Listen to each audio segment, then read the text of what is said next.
Hello, hello, hello. It's been a long old lockdown, and I hope you guys are staying safe and wearing your masks.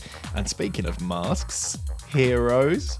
Wasn't that a clever segue? Oh, so funny. Today, we're going to be talking Marvel's Avengers. Coming off the back of the most successful beta in PlayStation history, now the complete game has been released for all of us to get stuck into. So, how does it measure up? Marvel's Avengers is a beat-em-up RPG that has both a story campaign and online multiplayer modes.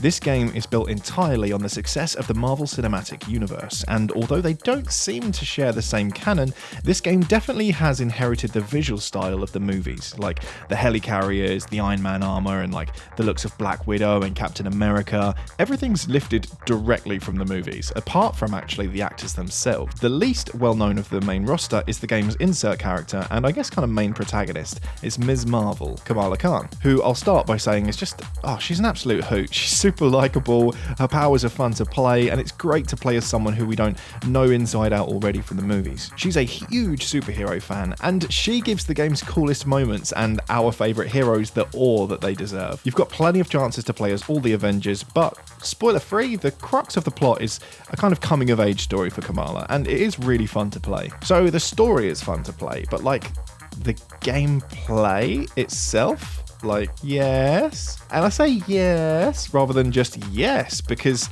there's really ups and downs in the gameplay. It's like satisfying if you love, perk tree level up systems and stuff, and everyone's powers and abilities are fun to use and feel really different from each other despite sharing the same control scheme at first, right? Like, the unique, enjoyable factors of each character kind of melt away when you're button mashing through hundreds of monotonous, characterless robot enemies.